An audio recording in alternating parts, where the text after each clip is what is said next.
Imagine a world where you knew that you mattered and you belonged. The people cared about you because we were so darn good at listening to one another, no matter how different we are. That is what Sidewalk Talk is doing by putting listeners on sidewalks all over the world so that we can practice the art of connecting. Join me, founder and director Traci Ruble, as I interview experts on the fine art of human connection and interview some of our volunteers who've been listening on the sidewalk and even some of the folks that we've listened to.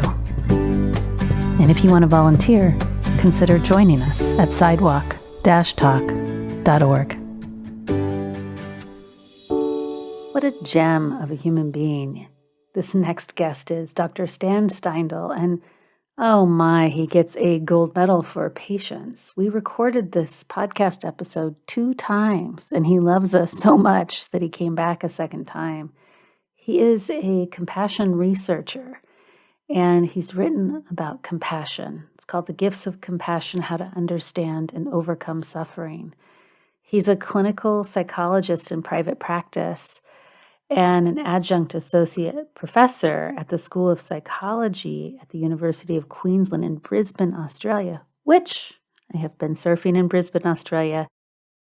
So I am excited for you to feel Stan's presence and to really take in not only his wisdom, but you can feel the experience that he has in his lifetime. So enjoy Dr. Stan Steindl.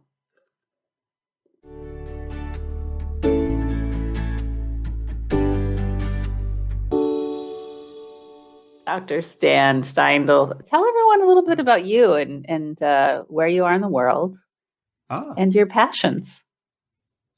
Yeah, well, my name's Stan Steindl. I'm here in Brisbane, Australia, where it's currently 5:07 p.m. and starting to get a little chillier. I think where you guys all are might be moving towards the hotter months, but we're getting cooler again, and this is my new jumper.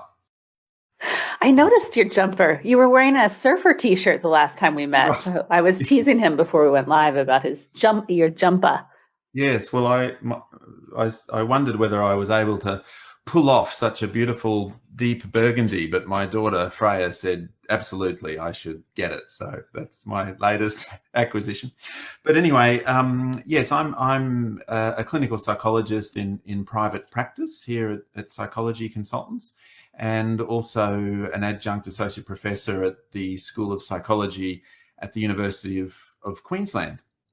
And while I have a busy clinical practice, working with clients in a range of different therapy sorts of ways, I'm particularly interested in an approach called compassion-focused therapy, which is really about how can we sort of become really aware and familiar with our own innate, evolved, compassionate motivation, because it's a part of what it is to be human, is to have that motive and that sort of those abilities around compassion. I mean, sometimes they get tricky, though, of course, as well, but it's often in there. And so compassion-focused therapy is really a way to connect people again to that innate compassionate motivation, not only compassion towards others, but as you know, we really think about the 3 flows of compassion.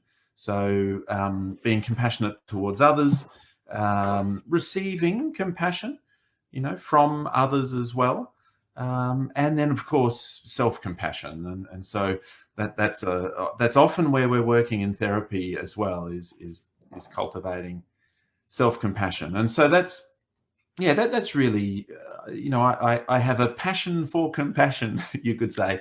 So I really enjoy working in that area. And some of my research is looking at compassion and self-compassion and so on. So you're a full-time clinician, and then you're also doing research and writing books, is what I hear you say. It's busy. There's a lot happening. I am working full time. There's the research. I do quite a bit of supervision of students who are doing research, and I've written one book. I guess it's called "The Gifts of Compassion," and so that was an exciting development. It just got published end of last year as well. Yeah. Yeah, I know. I'm excited to shout it out and get more people talking about it. So I want to back up because I think that it's so easy to assume that we know what everyone means when we say the word compassion, but some of these words like compassion, empathy, mindfulness, we throw them around, but I think it's important to sort of have a level set. What do we mean by compassion, and how does it even differentiate from something like empathy? Like, how would you land us there a little bit? Yeah. Well, Professor Paul Gilbert is probably Love him, by the way. an important person in this field. Really developed compassion-focused therapy and the concept of cultivating the compassionate mind. And he really and colleagues have arrived at a definition, which is, compassion is a sensitivity to suffering in self and others, with a motivation to try to alleviate and prevent that suffering. So you can kind of get the sense there's kind of two psychologies to compassion. The first part is sort of compassionate engagement, where there's that sensitivity, that noticing, that awareness of suffering, again in self and others. And then the second psychology is more about action. What we might do or try to be helpful and to alleviate or prevent it. And that's why I really feel like the work that you do and all of the people, with Sidewalk Talk, that basically that is compassion in action. It's that firstly, that awareness that people are arriving and they're going through stuff, and that sensitivity and engagement, that willingness to sort of be there with a person who might be really having a tough time and suffering, and then doing something to help. And we know that listening is a powerful act of compassion, to feel heard and to feel understood, and to experience perhaps, the empathy or validation or respect or honoring from another person. Those things really are very, very helpful. Even if it doesn't take literally the source of suffering away, it just can soften some of the stuff that we might be going through. So yeah, that's the sort of the broad definition of compassion, I suppose. Yeah, I appreciate that. I actually heard Paul Gilbert speak at the Interpersonal Neurobiology Conference with Dan Siegel, UCLA, lots of years ago, maybe 5 years ago. Mm-hmm. Yeah. So I think that the two of you do some research or colleagues, so I appreciate you bringing him up because it brings back some fond memories from that conference. When I hear you speak about compassion, something just flipped in my brain that I never thought about before. So this is a very non-sequitur. I'm free associating as I'm listening to you, I guess. Great. But what I heard you say was that if compassion is about suffering, does that mean we have to like wander around the world if we're a compassionate person looking for people suffering? That just popped into my head. I'm like, does that mean I have to be walking around looking for suffering so I can be a compassionate person? Yeah. I just was wondering about that. Well, I think the beauty of it is that there's just so many ways in, with compassion. It's just, and like, I know this sounds all a bit serious, but the reality is that suffering is a part of life for us. That suffering is there. And it might be with our friends or family or neighbors or people in our community. You don't tend to have to look far, sadly, to find someone who might be experiencing that. And of course, sometimes it's also just about looking inside ourselves too. You don't have to go very far to do that, although sometimes it can feel like a long distance, but sort of exploring suffering within ourselves as well. So there's many ways in and opportunities to do so, but sometimes it might be to be more, really actively involved in sort of seeking out, need or suffering, and making oneself available for that. In this recent COVID period, Meals on Wheels, I'm not sure if you call it that there, but a service taking We do. yeah. And, a lot of their drivers are, sort of in the age group where they couldn't really leave home or be exposed to the risk of COVID and so on. And so suddenly there wasn't enough drivers. And I thought, okay, I'll be a Meals on Wheels driver. So, was able to, that's that thing, just a sensitivity, a noticing, where are the opportunities there, and then just doing something, maybe even small, to try to be helpful. Yeah, I'm still, for me, this idea of helpfulness is something I'm currently wrestling with, just because I'm trying to reconcile my own privilege around, am I going to, do I think I need to rush in and save everybody, or should I step back and kind of go, okay, well, what is actually the right compassionate action when I take myself in this larger context? Was I invited in? And I'm still, I don't know, I'm still wrestling with that. Like, one thing that's come up on the sidewalk is we have folks say, well, let's go set up our listening stations in homeless encampment villages. I'm like, well, were you invited in? I mean, we don't want to just show up and assume that folks in homeless encampment villages want us there. And so I'm still, I don't have any thought about where I'm going with this statement, but it's just what's arising as I listen to you, how to really hold this paradox of maybe helping is less helping sometimes. And maybe that's part of what compassion practice does, where you're meant to be in touch with your own self in a way that you're taking, to use a Buddhist terminology, right action, rather than the action your ego wants to take. But can we riff on that a little bit together? Because I imagine you might have some thoughtful things to add to my confusion. Yeah.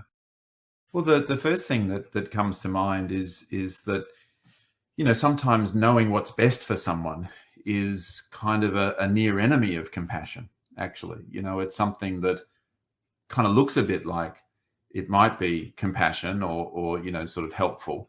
But knowing what's best for them and sort of charging in to fix them, is kind of takes away a whole bunch of agency and sort of sense of self-efficacy and kind of one's rights to sort of their own choices and changes. So I think it is a very worthwhile consideration. Sometimes there might be times when actually, we do need to step in. For example, someone's passed out on the road, and so it is actually, an opportunity to sort of step in and be helpful without necessarily asking permission. And so there can be different layers or levels of urgency there. But, kind of asking permission, I think, is often such a useful step. I know it sounds weird to say it like that, but, whenever we want to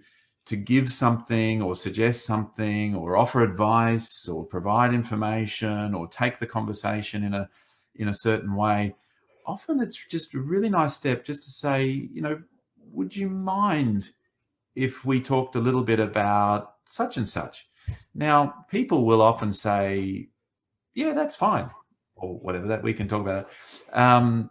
It's not really in the getting of the permission. It's kind of, I think it's in the asking. When you ask for the permission, it just expresses something. It expresses respect, and it expresses an acceptance of them and an honoring of their point of view and so on. And so, I think we can still find ways in without, sort of taking choice away from people, I suspect.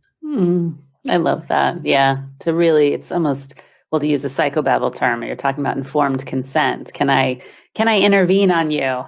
Do I have your consent to intervene on you? I think about that a lot. Yeah. And there's so much humility in that too, in what I hear you saying. This kind of I don't assume I know I have the answer, but I might have something to offer. May I offer my gifts here, or do you want me to sort of just Mm, hold space? I like that. yeah. Mm, Asking. Yeah, mm, asking. I think there's which is sort of, one of the first steps of listening, isn't it? Good listening is just asking, not telling. yeah, Wherever possible, ask, not tell. Because yeah.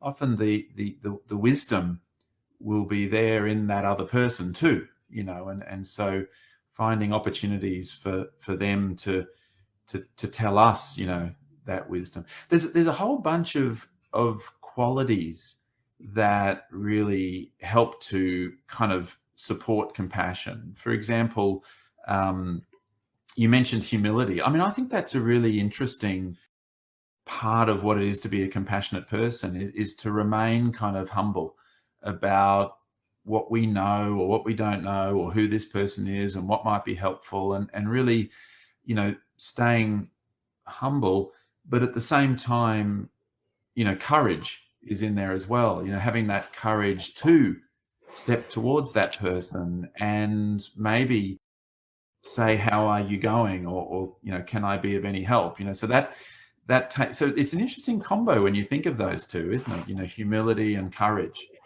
They sort of look like they are against each other in a way, but actually they really sort of a pigeon pair in a way that you Yeah. sort of might bring to that dilemma of being helpful without imposing it. Mm. Yeah, when I hear you say that, what comes to mind is just this one of my favorite words, which in the world, which is wholeness, which is, really inviting all of our opposites as a human, our strength and our fragility, and our bold-heartedness and our tender-heartedness, and Mm, our humility and our courage, that sort of mm, integrated wholeness in our humanity, I imagine, comes to bear on how compassionate we show up, right? mm, Because if we're just all bravado, which I know I can be sometimes, um, I've been practicing for a while, and I supervise interns, and I always find that interns, when they're new in their career, are so interventive. They just want to feel so much efficacy as a therapist that it's not mm, okay to just sit back and hold space and wait. mm, I've got to make something happen. And I'm like, that's about you, not the client. I mean, I don't judge, mm, but I noticed that that's one new mm, therapist thing, it seems. mm, But I love this pointing out of this polarity between humility and courage, because mm. I especially like those two paired together. It's really Yeah. sweet. I can almost Yes. feel it in my whole body. Mm. Yeah. Love it. Yes, there really is a sort of a yin and a yang to compassion in a way. There's the sort of the softness, the warmth, the nurturing, the kindness, and then there's the courage, the wisdom, the strength, the commitment, and so on. And it is about bringing these different aspects kind of together to create that wholeness. Absolutely. And a big part of that, I think, is that wisdom Mm. piece. You mentioned the sort of the early career therapists and so on. One of Paul Gilbert's little stories is he talks about, you're sitting on the beach, and all of a sudden you see someone out the back kind of, maybe struggling or drowning, and so you Okay. sort of throw off your gear and you go racing into the ocean and dive in, and then suddenly you think, oh no, I can't actually swim. And so this is sort of that unwise or unskillful kind of attempts at compassion Yeah. that can sometimes, be unhelpful or do more harm than good, even sometimes when we go charging in. So wisdom and skillfulness and real empathy and understanding, and so on. Those kind of are key parts of helping us to do it well, I think, as well. Yeah. Yeah. Well, and you kind of lay this out. I mean, we've got this world, I feel like, where we just suck at compassion. And yet you've written a book, I feel like, to really be a map for many of us to cultivate a little bit more of this. Um, First, I want to ask you, why do we suck at it so much, and how can we get? And then the second question is, how can we get better at it? My Well, really clinical term, sucking, yeah, no, I can work with that. And I suppose my response is because we have tricky brains.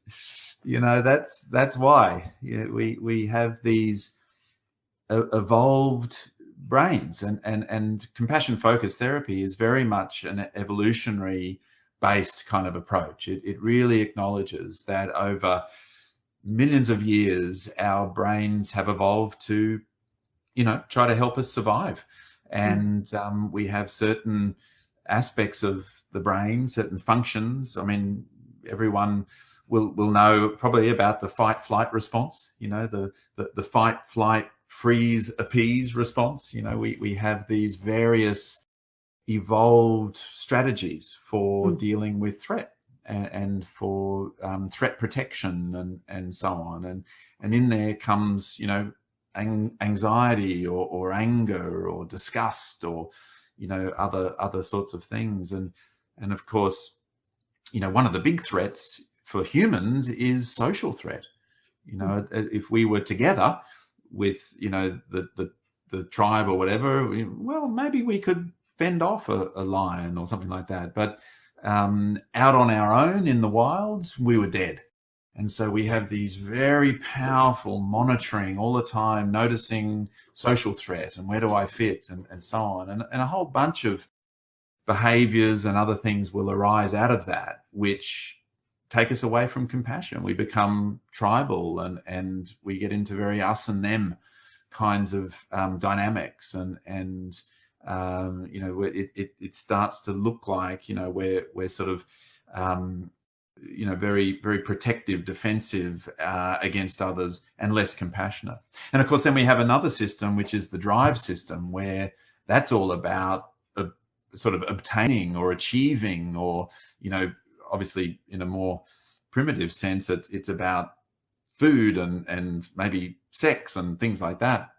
But, we have these motives to succeed and to compete, and out of that too can come things that look like they take us away from compassion. So, we have these tricky brains, and we have these different motives, these threat protection motives, these competitive motives. And so, but the second part of the question was, how do we cultivate it? Well, we also have a system which is this sort of soothing affiliative system, this part of the human brain that we really had to look after each other to survive as a species. We couldn't go it alone. We had to certainly look after our vulnerable young.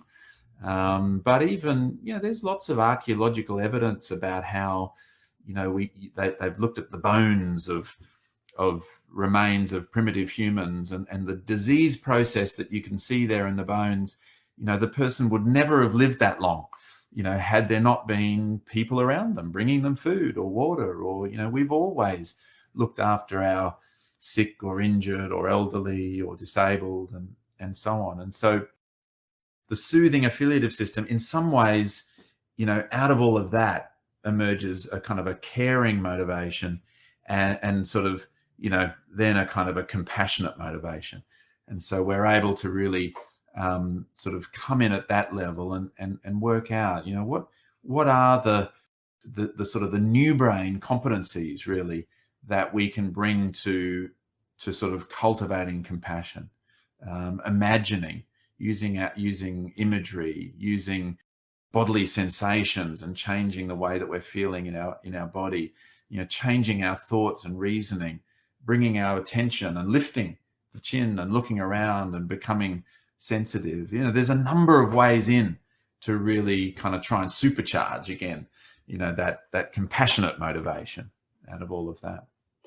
So if you saw me get distracted, I just did a little announcement on Alexa to tell my son, who's getting ready for tennis, to pipe down because he was making a bunch of noise. I just wanted you to know I'm still with you.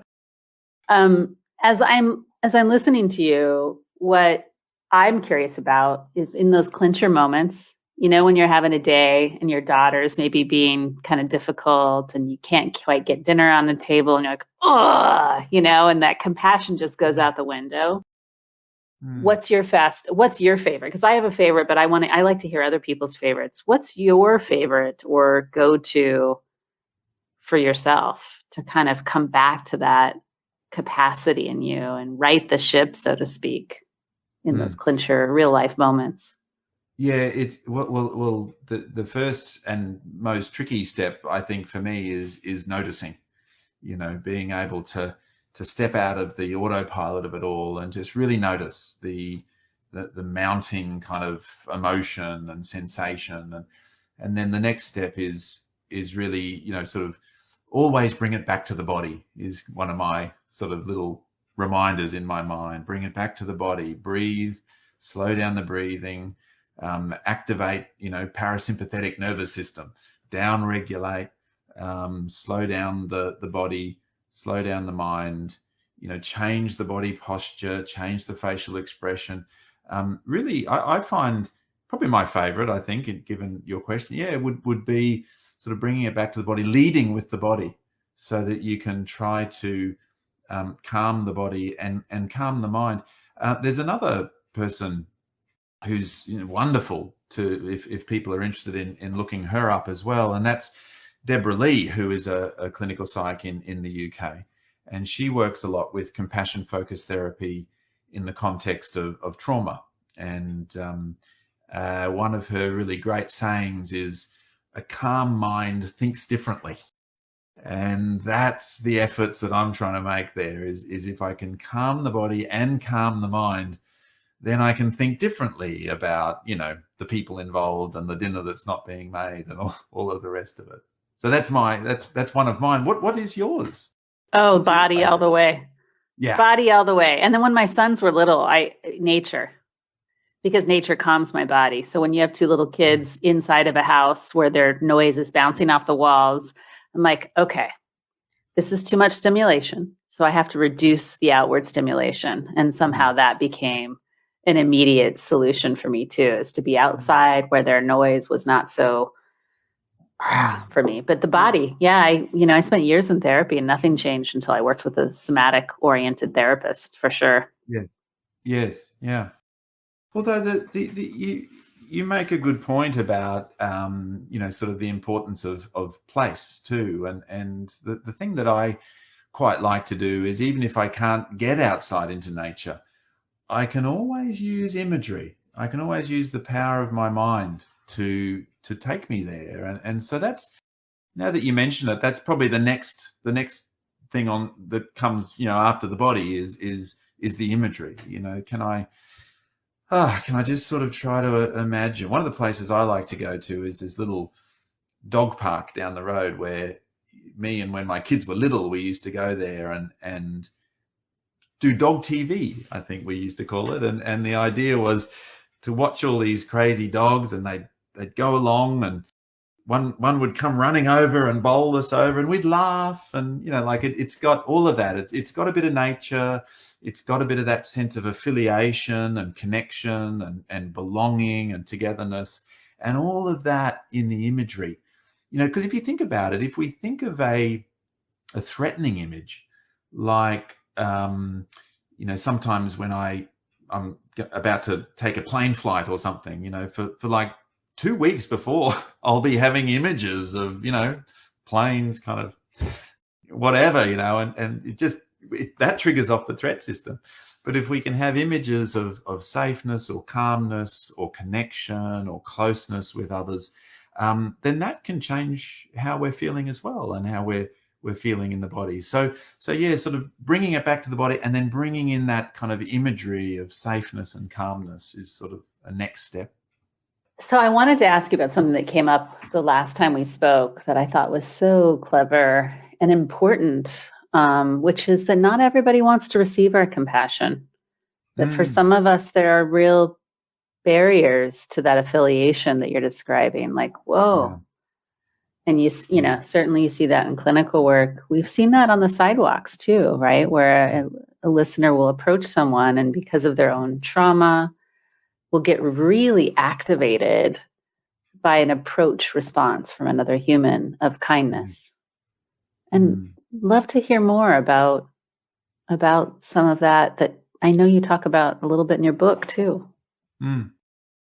Yes, the from a compassionate mind point of view, as I mentioned earlier, I suppose we have the three flows of compassion: the compassion for others, receiving compassion from others, and self-compassion. And one of Paul Gilbert's real contributions there, I think, is just this recognition and sort of definition a little bit of the fears, blocks, and resistances that can arise across all three of those flows. So sometimes people can have certain fears and so on about being compassionate towards others. Like if I'm compassionate towards others, they might take advantage of me, or something like that. But certainly, a really important area is this idea of being open to receiving compassion from others, and yet there are fears, blocks, and resistances that arise there. Like if I let someone else get close, then maybe they'll actually hurt me, or maybe they'll reject or abandon me, and so on. And so people can often, all of us actually, can often be quite reluctant there, have really strong reservations, certain fears, blocks, and resistances to letting anyone get close and give us care. And it's tragic, really, because there's a real double bind there. On the one hand, especially if someone's experienced trauma, or they feel certain shame, or they have shame experiences that involved other people, or that sort of thing, the one thing that they desperately really want or need is connection and closeness and care. But the one thing that they're terrified of and really unable to engage with is connection, closeness, or care. And so there's this terrible double bind, I think, that can sort of emerge there for people when they've experienced trauma or shame, or really difficult, especially difficult early life experiences. But all along the way, we can have difficulties opening ourselves up to receiving compassion. I think that's so wise that there's this, it's almost compassionate to think that some people don't want to receive our compassion. Yeah. Like is ultimately what I'm hearing you say. I think the thing for me is whenever people express fears or even angry responses or other things, it's always really interesting, just to contemplate what's behind that, what's actually behind that expression, and what is it that might be there in their life, perhaps things that might have shaped them. I mean, we're all just kind of born, plop. I think it goes that way. I'm not sure, but sort of. We're all just born, and then a whole bunch of, very innocently, really, and then a whole bunch of things start to happen, and it's in that process that we learn and we make associations, and sadly sometimes that soothing affiliative system can be compromised by those experiences, and we start to have fears of compassion. But there's a lot of research, though, too, to suggest that fears of receiving compassion from others is quite, sort of correlated with, for example, depression or other, sort of difficult psychological outcomes like that. And so it is an important one for us to think about. How might we approach someone who perhaps even themselves knows that they need compassion and yet are so fearful of it? Yeah. Well, and this other piece just popped into my mind while I was listening to you, is there's this other piece where I want to be gentle when I say this, because I certainly know these parts of myself too, where our desire for compassion, this is going to come out and I might regret saying it, but it can feel like a bottomless pit, right? Meaning that, and yet our compassion is a bottomless pit, because that's what the regret part. I'm like, well, we kind of just need it all the time. But there is this maybe over indexing for compassion from others and not a lot of capacity for compassion from self. So therefore, we just need so much of it from other people that other people start to steer clear, right? And I don't know, I'm just working this out loud with you, Stan. I suspect your answer is, well, Traci, it's because their work is to develop self-compassion. They've over-indexed. So, but I don't know. It's good though. I think comes up. It's interesting to think of, all of these different humans involved in that little example. They all have their own tricky brains. And so there's the person who is really needing and reaching out for compassion from others, perhaps fearful or blocked in terms of how they might offer compassion just to themselves. And then the person on the other end has certain fears arise about being compassionate back, and so they have their own little sort of experiences there where the threat system gets a little bit activated. And so it is interesting. We're all sort of doing the best we can in some ways, aren't we? And we all have these good bits and not so good bits, and we're trying our best. I think in the end, I think I probably am going to say what you thought I was going to say, but in the end, it really is about balance, and I suspect that's kind of really interesting for your members and listeners here to kind of think about. Like, how am I going in terms of balance across the three flows? How am I going in terms of compassion for others? How am I going at letting people in, opening myself up to them being compassionate towards me? And what about this little self-compassion piece? How am I going at treating myself with compassion and kindness, and maybe not so much of the self-criticism or the self-blame or self-shame that can kick in, and just doing those little checks and thinking, okay, maybe I could work a little bit on just gently, just slowly, a kind of a graduated process of opening up to receiving compassion. Maybe that's the one that I could really sort of work on, because when we get those three in flow, those three flows in balance, then it is a bottomless pit, actually. Compassion is a resource that we can just move forward with it, and it's sort of like a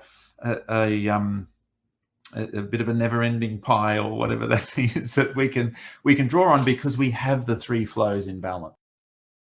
So you have an independently wealthy family member called compassion when the balances are in flow. Sorry, my metaphors are just really bizarre today, but it's fun. You must be in a playful mood and I'm picking up on you or something. Yeah. I don't know.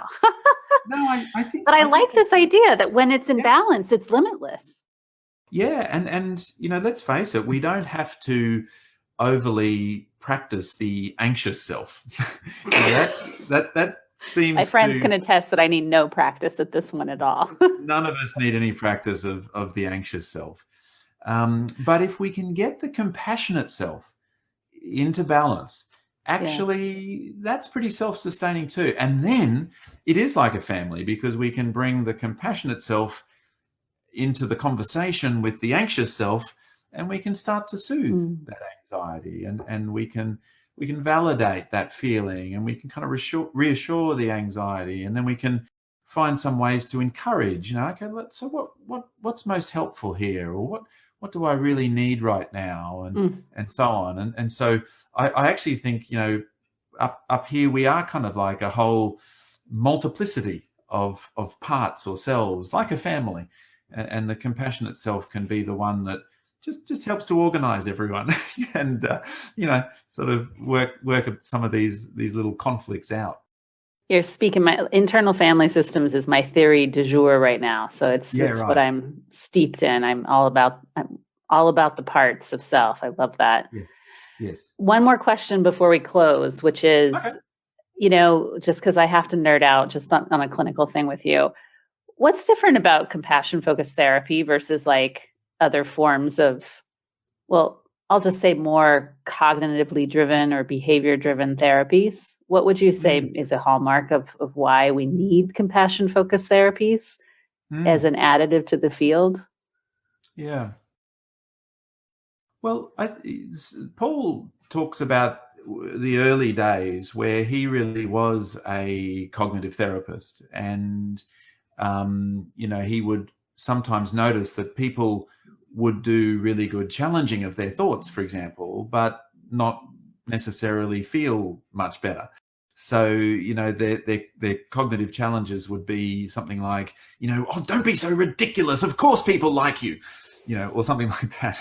And of course, they didn't feel much better from that. But I think where compassion focused therapy comes in is it just warms things up a little bit. It just Mm, brings in the warmth, the kindness, the care, as well as the wisdom and the courage and the strength. mm, And it just brings all of that to other things that we might actually do. It's mm, called compassion focused therapy because you can bring a compassion focus to CBT or to ACT or to other approaches that we might have. And it just means that we now have a kind of a compassionate part of ourselves that's alongside as we're doing mhm. whatever it might be that we're working on. Oh, I Um, love that. Although it's interesting because more recently CFT really has been found also to work well as a sort of a standalone approach too. That if we are able to develop that kind of compassionate self, there's a whole bunch of kind of useful and helpful things that can kind of arise out of all of that. One of Paul's geniuses, really, he is a genius, and he's managed to integrate a whole range of psychological theories, attachment theory, neuroscience of it all, the evolutionary science of it all, spiritual traditions. And he's really brought all of that stuff together into CFT. And it makes for a very comprehensive and powerful approach, as I Mm, said before, with lots of ways in. There's a lot of mm. ways in for people depending on their proclivities and things like that. Yeah. Yeah, that's beautiful. I love that because he's really thinking about all the different forms of how we're shaped and how we're wounded and how we heal, you Yes, know? exactly. Yeah, I love that. Well, we've come to the end of our time. We have a bit of a ritual here, which is that Oh, I yes. hand over the mic and I let you speak directly to the people who listen on the sidewalk around the world. And I get out of the way and you can offer. We had someone recently sing a song, which was very cute. I wasn't expecting that. So, but you can really take it anywhere. You don't have to. No pressure. He was an opera singer, so he went for it. Oh, Um, wow. uh, but from your own heart to the listeners that sit on sidewalks, either a wish to them or words of wisdom. What would you want to offer them as our ritual close? Yes. Well, thank you for that opportunity. I think that for me, one of the things to consider is this notion of flow. And the work that you're doing is really, that it really is compassionate action, and it's also in a particular direction. It's flowing compassion towards others, and that's powerful, impactful, helpful. It really is important stuff. And it's just this other piece of watching the flow inwards as well, just creating that awareness around, how might compassion be flowing in for me while I do this important work? Because that's what can really keep it sustainable. And one of the little things that I do, and this is my therapy room that I'm in at the moment, and sitting in my chair just over there, is really try to sort of have compassion flow on the breath, that I might, as I'm breathing out, I might just be quietly in my own mind, just sending compassion to that other person, the person that I'm listening to. And may you be happy, may you be peaceful, may you be at ease, may you be free from suffering. And then as I breathe in, it's kind of like breathing in compassion for me. may I be happy, may I be peaceful, may I be at ease and free from suffering. And so it's just sort of getting into a little habit of one for you, one for me. Sometimes you might think to yourself, okay, two for you, one for me. And then sometimes you might think, one for you, two for me, depending on how things are flowing. But really just using the breath, I think, to have that sense of compassion flowing out and flowing in. That would be something to just let that percolate and see what you think about that idea. Stan, thanks so much for coming and talking with me again. And I'm grateful to get to be in flow with you today. I feel really in my heart right now. And for those listening, we'll put lots of information and have done about how to find Stan's book and find out more about you. And I will for sure be coming to your house, dragging you out to a restaurant when my world opens back up to go have some Moreton Bay bugs. In your part of the world, because that's one of my favorite things to eat. Good idea. It's a date, so to speak. Yes, good. All right. Be well. Good. Be well. Thank you. Thanks, everyone, for tuning in. Bye. Thank you for being here and listening to this episode of the Sidewalk Talk podcast. If you like what you heard, tell your friends, tell your family, like and comment on the podcast publisher that you're listening from, and subscribe. This will help us get the word out about changing our culture to one of